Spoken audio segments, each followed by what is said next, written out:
Good evening and welcome to this edition of the Evening News for today, Saturday, December 3rd, 2022. I am Timothy Jaikran. Thank you for tuning in. In the headlines, JAGDEO decries IDB'S slow procedures in releasing Guyana's earnings from Norway deal. Carbon credit deal among options under consideration, says EXXON president. LEOPOLD Street youths to commence training next week, says Labour Minister. CORENTYNE Technical Institute says it wants more trained lecturers as 30 students graduate. And several arrested as CANU operations net cocaine, ganja. Now for the news in detail. Vice President Dr. JAGDEO is lamenting the slow process being employed by the Inter-American Development Bank for Guyana to access its remaining revenues earned from its 2009 forest deal with the Kingdom of Norway. Find out more in this Ryan report. In 2009, then President JAGDEO signed a $250 million agreement with Norway for Guyana to preserve its forests in order to offset global carbon emissions. While the country has already received the majority of those earnings, JAGDEO, who now serves as vice president in the current PPPC administration, disclosed that there is some $85 million remaining from that arrangement at the IDB. We have $85 million sitting since 2010 in the Inter-American Development Bank. We are now trying to, for the last year and a half, to get our solar project launched, to get it going, and we have to go through two sets of processes. We thought this is money we earned already. Now we have to go through the IDB's process and another set of processes just to access our own money that we want to go to bid for to put in solar farms in Linden and in Escobo and in Berbice. JAGDEO further explained to reporters that the slow processes at the IDB is delaying Guyana's access to its earnings. It's notoriously slow, their procedures. The procedures are notoriously slow. It's not that they're saying anything, but you have to almost jump through hoops to get through their procedures. They treat it like a regular loan. But it's our money. You were supposed to only ensure transparency in its use, not to have us justify using our own money again. So almost that you have to go through that. Nevertheless, the vice president stated that Guyana has learned from that model and has now made accessing funds much easier with its groundbreaking deal signed with Hess Corporation on Friday for the sale of more than 30 million carbon credits to the tune of $750 million over the next 10 years. According to JAGDEO, these revenues will be placed into an account here that will be audited annually and have parliamentary scrutiny. So all the funds will be in one account, and we set up that account, which will be reported to Parliament, and there'll be an international audit of the account. So it's under our control now. As compare in the past where you had to go through a multilateral agency. So is there any criteria at all for the release of the funds? No, because it's our money that we earn. It's money that we earn as a country. It's just like exporting sugar or rice or bauxite or gold. We've exported forest carbon. And so now we've earned the money, so the money will come into the Treasury as revenue, and will be in a separate account though, so that the Auditor General, everyone can know what's going on, and then Parliament can be notified. Rupa Sinarayan, The Evening News. Meanwhile, United States oil giant ExxonMobil could soon follow its Stabroek Block partner Hess Corporation in buying Guyana's high-quality carbon credits as part of its commitment to climate action. This is according to ExxonMobil Guyana President Alastair Routledge, following Friday's signing of a historic US $750 million deal between the Guyana government and the Hess Corporation for the sale of over 33 million certified carbon credits to Hess.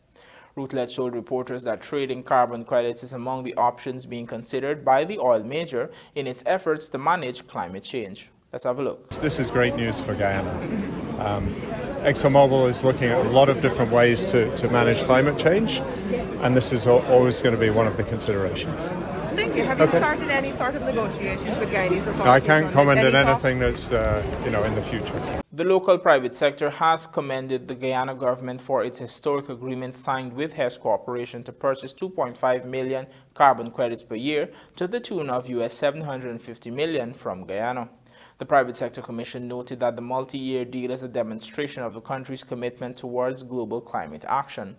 It further lauded the PPPC administration's visionary leadership, which has resulted in Guyana becoming the first country to be issued carbon credits for successfully preventing forest loss and degradation under the REDD+ initiative. According to the Private Sector Commission, it envisions that the funds to be provided from this historic agreement will realize the objectives outlined in the revised Low Carbon Development Strategy 2030. Meanwhile, President of the Oil and Gas Energy Chamber, Manuel Prashad, commended the government of Guyana for yet another historic agreement, which is in keeping with its vision for a low-carbon economy through low-carbon energy, employment and development opportunities, and investment in adapting to the impacts of climate change. Following a visit by President Ali last weekend, when a commitment was given to provide jobs to youths from LEOPOLD street work in Ross Georgetown, scores of them have registered to undergo skills training next week. Robusina Ryan has the details. Labour Minister Joseph Hamilton informed during a press conference that after the training in block making is completed, these persons will be employed. This program is in collaboration with the Central Housing and Planning Authority. The Board of Industrial Training is also open for them to acquire specific skills training. The intention is to have this program roll out next week. The idea to all of this is one of the first things we want to do, and just today again we discussed this matter, is to introduce them to block making program, and so that they can start earning, because the commitment is from CHNPA that they will have a buyer that is involved in the housing program. And so for specific training programs, they will enroll in BIT programs. Some persons who registered this week were already trained by the Board of Industrial Training. The ministry will work with these individuals to have them certified. Many of them, they have a skill set. So for those, we also have to work with them, I suspect retraining, and more importantly is to ensure that they can be certified and accredited. Because in the Guyana that we're developing, just to be skillful would not take you anywhere. You have to be accredited and certified. The Labour Minister added that such engagement will follow in other communities in a quest to upskill the population. During the visit, the head of state had informed the residents that his administration wants to have young people actively involved in the development and transformation of Guyana. This way, he explained, they too can get opportunities to live a better life. Rupa Sinarayan, The Evening News. Coming up on the other side of the break, several arrested as CANU operations net cocaine and ganja. Please stay tuned.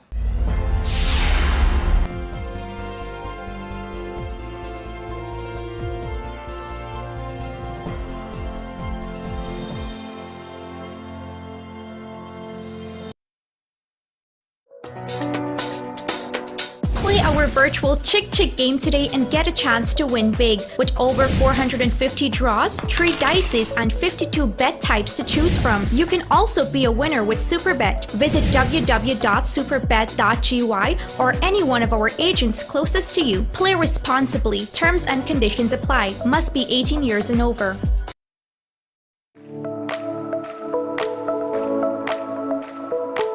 Optic offers great patient care that is tailored for my entire family. At Optic, a wide selection of affordable optical frames and optical services are available to fit your budget. At Optic, my family is provided with comprehensive eye examination and access to the ophthalmology services, all under one roof. Optic takes pride in delivering exceptional customer service and a unique experience to you, our customers. Optic Vision Care is a company that is Guyanese born and grown that will help you take care of your precious eyes.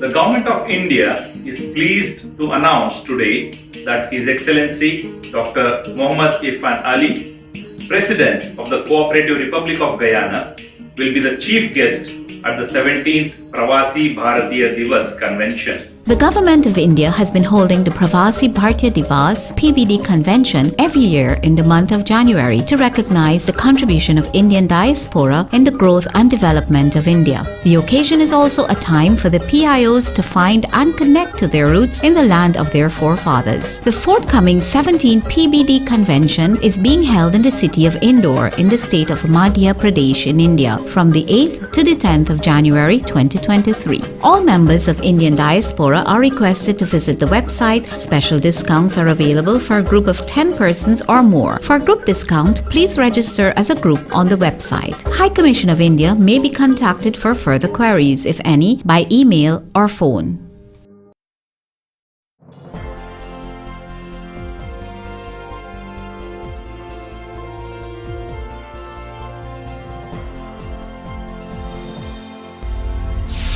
Welcome back. You're watching the evening news. The Customs Anti-Narcotics Unit has conducted several operations over the past few days, which have resulted in several persons being arrested following various discoveries of quantities of cocaine and marijuana.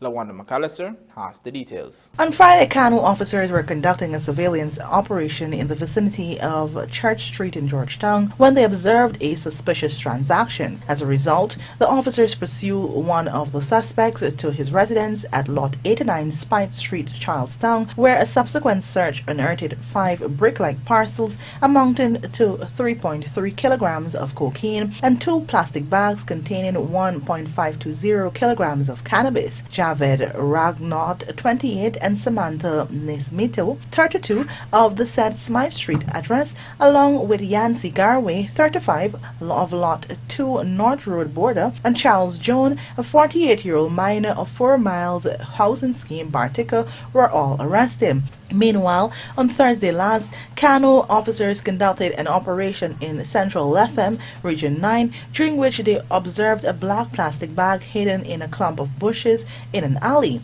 A search of the bag revealed a quantity of suspected cannabis.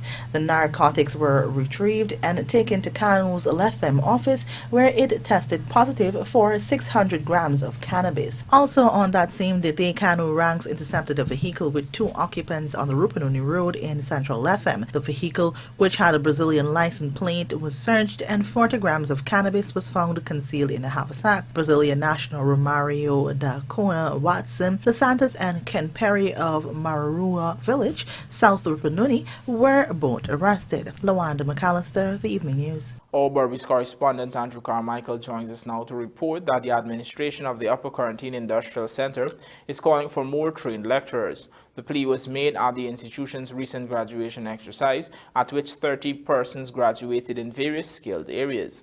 Here are the details. The Upper Quarantine Industrial Center, UCIC, is the equivalent of the Government Technical Institute in Georgetown and the New Amsterdam Technical Institute, also in Region 6. Administrator of UCIC, Mahendra Gomani, says technical and vocational training should no longer be seen as an alternative. While noting a shortage of lecturers at the institution, Gomani says they have not been able to attract the quality of lecturers needed at the institution. More importantly, he pointed out that at this point in time, the institution needs to introduce oil and gas related programs.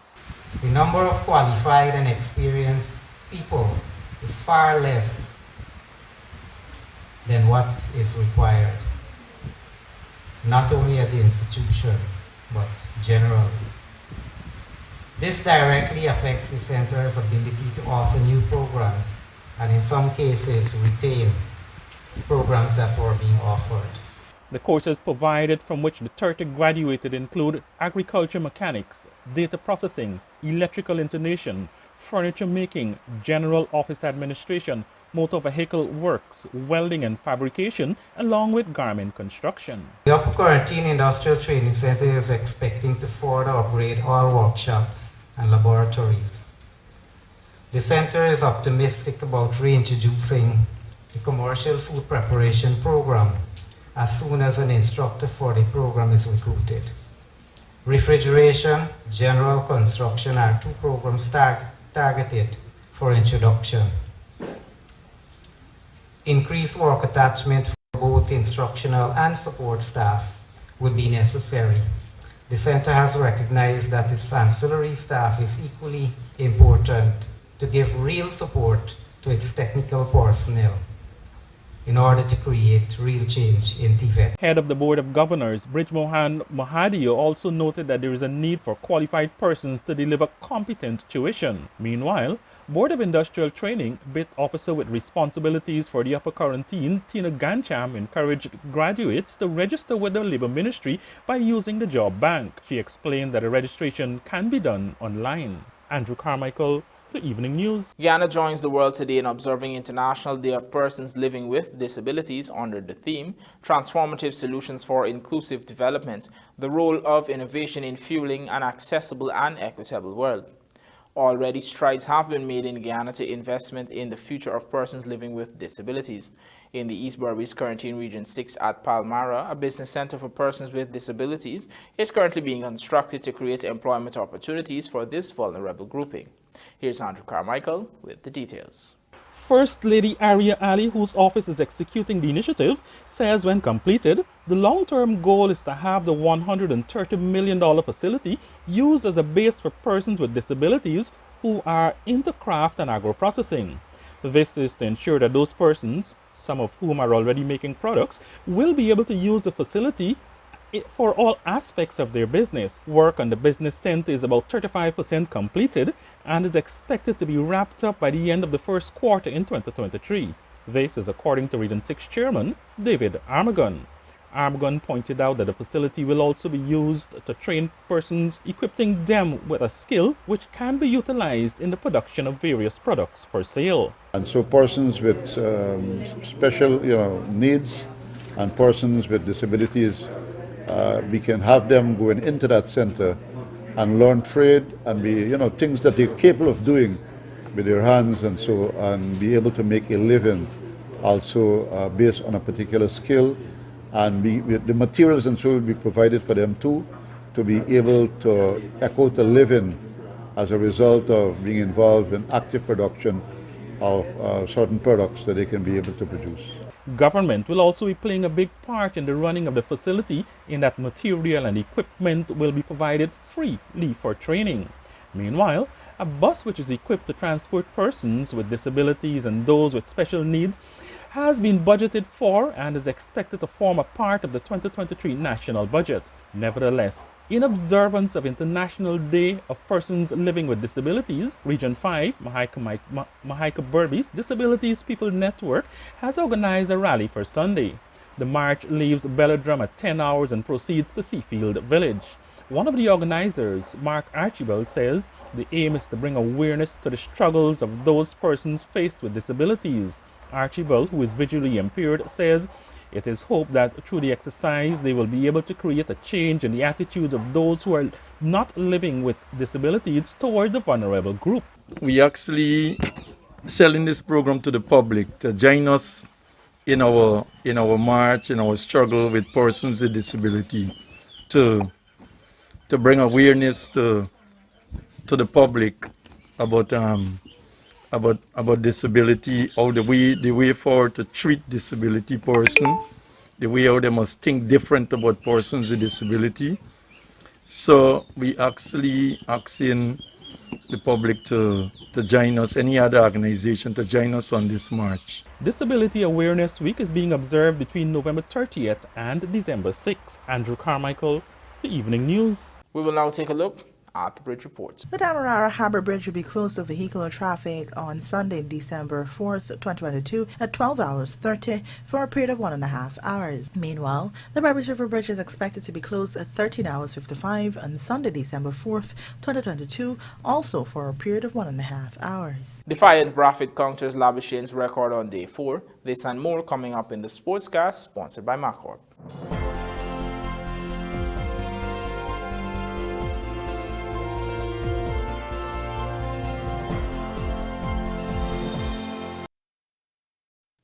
This Christmas, guess what?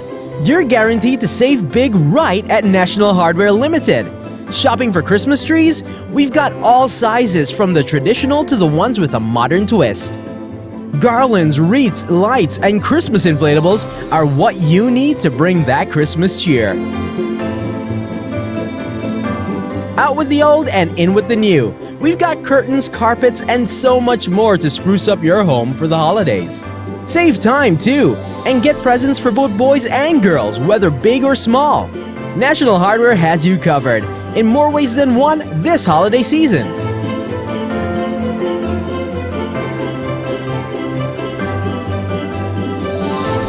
Check out our superstore at 13 to 14 Industrial Site, Rumvelt. Telephone number 231-1091-95. Or downtown at 17 to 19A Water Street. Telephone number 227-1960. Wash Bay operators, are you looking for that unique service to elevate your business? Well, come on down to your #1 industrial store, Sylvie's, and invest in an undercarriage pressure washer tool. That's right, impress your customers by now washing under their vehicles easy and efficiently with an undercarriage tool. We have in stock different types that offer a wider range of services and can increase your revenue without having to invest in expensive ramps. Your customers are going to leave satisfied. So what are you waiting for? If you can't make it to our 31 High and Hatfield Streets location, we can deliver in and around Georgetown. Give us a call on 227-6226 or WhatsApp us on 623-7755 or visit our website sylviesonline.com. Sylvie's Industrial Solution, proudly serving Guyana for over 4 decades. The Government of India is pleased to announce today that His Excellency Dr. Mohammad Irfan Ali, President of the Cooperative Republic of Guyana, will be the chief guest at the 17th Pravasi Bharatiya Divas Convention. The Government of India has been holding the Pravasi Bharatiya Divas (PBD) convention every year in the month of January to recognize the contribution of Indian diaspora in the growth and development of India. The occasion is also a time for the PIOs to find and connect to their roots in the land of their forefathers. The forthcoming 17th PBD convention is being held in the city of Indore in the state of Madhya Pradesh in India from the 8th to the 10th of January 2023. All members of Indian diaspora are requested to visit the website. Special discounts are available for a group of 10 persons or more. For group discount, please register as a group on the website. High Commission of India may be contacted for further queries, if any, by email or phone.